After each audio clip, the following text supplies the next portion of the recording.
الحمدللہ رب العالمین الصلاة والسلام علی اشرف الانبیاء والمرسلین اما بعد فاعوذ باللہ من الشیطان الرجیم بسم اللہ الرحمن الرحیم قال اللہ تعالی ادعو الی سبیل ربک بالحکمت والموعظۃ الحسنۃ وجادلہم باللتی ہی احسن ان ربک هو اعلم بمن ضل عن سبیلہ وهو عالم بالمهتدین صدق اللہ العظیم اللہم صلی وسلم دائما ابدا علی حبیبک خیر الخلق کلہم۔ الحمدللہ تعالی ہماری آج کی گفتگو کا عنوان فطانت ہے۔ فطانت، فتین، ذہین۔ فتین اس کو کہا جاتا ہے جو موقع محل کی مناسبت سے فوراً جواب دینے کی اہلیت رکھتے ہوں، ایسے شخص کو فتین کہا جاتا ہے۔ نبی کریم صلی اللہ علیہ وآلہ وسلم اور دیگر تمام انبیاء کو اللہ رب العزت نے فتین بنا کر کے بھیجا ہے، انہیں فطانت جیسی نعمت عطا فرمائی ہے۔ عقیدہ یہ ہے کہ دشمن کے اعتراض کو دور کرنے اور ان کے باطل دعووں کا رد کرنے کی صلاحیت کا ہونا واجب ہے، اور انبیاء کرام علیہ السلام اپنی وقت میں ہر ذہین و فتین سے زیادہ عقل والے ہوتے ہیں۔ قرآن کریم میں اللہ رب العزت ارشاد فرماتا ہے کہ یہ تمام انبیاء کے لیے تھا، حضور علیہ السلام کے لیے بھی،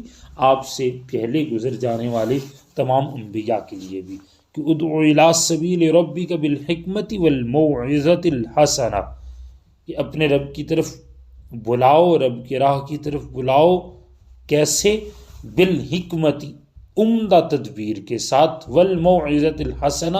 اور اچھی نصیحت کے ساتھ، وجادلہم باللتی ہی احسن، اور ان سے اس طریقہ پر بحث کرو، بات کرو، ان ربک، جو اچھا طریقہ ہو، جو سب سے بہتر طریقہ ہو، ان ربک هو عالم بمن ضل عن سبیلہ، بے شک تمہارا رب خوب جانتا ہے جو اس کی راہ سے بہکا، وہو عالم بالمہتدین، اور ان کو بھی وہ بخوبی جانتا ہے جو ہدایت پانے والے ہیں، ہدایت پر ہیں۔ حضرت وہب بن منبہ رضی اللہ تعالیٰ عنہ روایت کرتے ہیں، فرماتے ہیں وَأَنَّ مُحَمَّدًا صلی اللہ علیہ وسلم ارجح الناس عقلا وافضلهم رأیا، نبی پاک صلی اللہ علیہ وسلم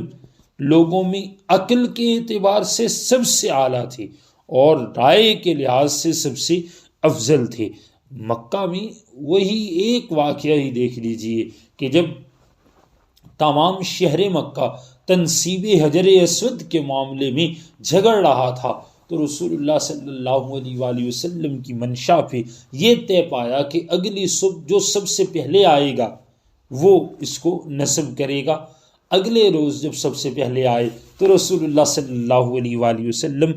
آپ موجود ہوتے ہیں، آپ سب سے پہلے وہاں پر پائے جاتے ہیں۔ اب لوگوں نے حضور علیہ السلام کو اختیار دیا تو آپ نے ارشاد فرمایا کہ ایک چادر پہ اس پتھر کو رکھا جائے، اور چادر کے کونوں کو، کناروں کو تمام مل کر کے پکڑ لیں، اور یوں ہم حجر اسود کی تنصیب کر لیتے ہیں۔ تو رائے دینے کے معاملے میں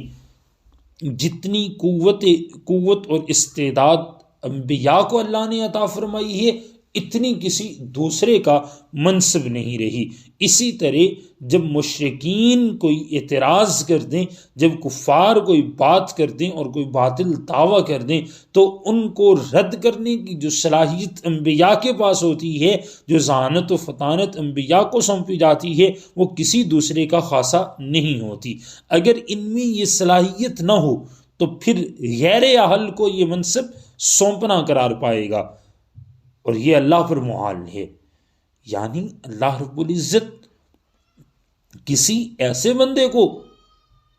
نبوت جیسا عظیم منصب عطا فرمائے جو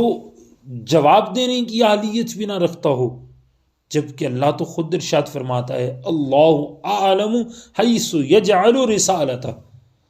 اللہ بخوبی جانتا ہے کہ جہاں اپنی رسالت رکھے، یعنی جس کو رسول بنائے، یہ بات اللہ بخوبی جانتا ہے۔ جب اللہ بخوبی یہ بات جانتا ہے تو پھر وہ ایسے ہی اختیار کرتا ہے کہ جو اس کے اختیار کردہ ہوں وہ کائنات میں سب سے منفرد اور عظیم ہوں۔ اب غور کیجئے، اگر نبی میں یہ صلاحیت نہ پائی جائے، یعنی نبی فتین نہ ہو، تو نبی کے لیے نقص اور عیب آئے گا لازم، جبکہ انبیاء نقص اور عیب سے پاک ہوتے ہیں۔ ہم نے ابھی پچھلے سبق میں یہ بات پڑھی کہ انبیاء معصوم ہوتے ہیں، نقص اور عیب سے پاک ہوتے ہیں۔ فی زمانہ اگر ہم دیکھیں تو اسلام کے بتائے گئے احکام پر نقض و اعتراض وارد کیے جاتے ہیں۔ کہا جاتا ہے اب پوری دنیا میں صرف ایک مذہب رائج ہونا چاہیے، یہ تفرقہ بازی درست نہیں، لہٰذا سب کو انسانیت کی بنیاد پر تعلقات قائم کرنے چاہیے۔ اسلام اس کی راہ میں رکاوٹ ہے، اور یوں وہ اس کی عالمگیریت میں شک پیدا کر کے دراصل انبیاء اور رسولان کرام کے دیان کو جھٹلانا چاہتی ہیں، اور یہ بتانا چاہتی ہیں کہ اس میں کوئی کمی کوتاہی رہ گئی ہے، جبکہ حقیقت اس کے برعکس ہے۔ حقیقت یہ ہے کہ انبیاء جو دین لے کر کے آتے ہیں وہی اپنے دامن میں عالمگیریت کا، آفاقیت کا پیغام رکھتا ہے۔ رسول رحمت صلی اللہ علیہ وآلہ وسلم آپ جو عالمگیر دین لے کر کے آئے، جسے اللہ رب العزت نے اختیار فرمایا اور اہل ایمان کے لیے جس کو پسند فرمایا، اللہ رب العزت نے جب اسلام کو پسند کر لیا ہے تو خدا بھی عالمین کا خدا ہے، رسول بھی عالمین کے رسول بن کر کے آئے ہیں۔ تو کیا خدا اور رسول عالمین کے معاملات سے ناواقف ہیں کہ انسانیت کو اس پہ ترجیح دی جائے؟ حقیقت یہ ہے کہ یہ ہمیں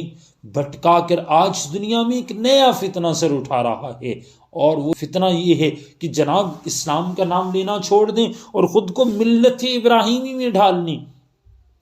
بھئی یہود بھی ملت ابراہیمی، عیسائی بھی ملت ابراہیمی، تو مسلمان بھی، جبکہ ہمارے لیے ملت ابراہیم ہونا ثانوی ہے۔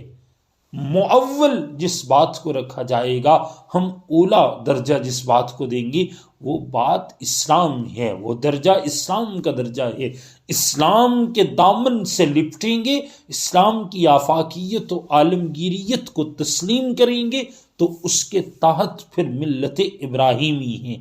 اور ہم ملت ابراہیمی ہیں، ہم انکار نہیں کرتے، مگر اسلام کی آفاقیت کو، اسلام کی عالمگیریت کو اپنائے بغیر ہم ملت ابراہیمی میں داخل کیسے ہو سکتے ہیں؟ ملت ابراہیمی در حقیقت اسلام ہی تو ہے، اور اسلام در حقیقت ملت ابراہیمی ہی تو ہے۔ جب دونوں ایک دوسرے کا مزاج رکھتے ہیں اور دونوں ایک ہی ہیں تو پھر اس کی تقسیم کیوں کی جا رہی ہے؟ ہاں، جو اسلام سے کٹ کے ایک الگ کمیونٹی بنا کے اسے اسلام پہ مسلط کرنا چاہتے ہیں، ان کو سوچنا چاہیے کہ اب ایسا ممکن نہیں، کیونکہ اہل ایمان رسول رحمت صلی اللہ علیہ وسلم کے دامن سے وابستہ ہو کے یہ راز حکمت جان چکی ہیں کہ بقا اسلام کے دامن سے ہی ہے۔ اللہ رب العزت ہم سب کو اسلام کے دامن سے وابستہ ہونے کی اور اس پر تمام عمر کاربند رہنے کی سعادت و توفیق عطا فرمائے۔ آخر دعوانا الحمد للہ رب العالمین۔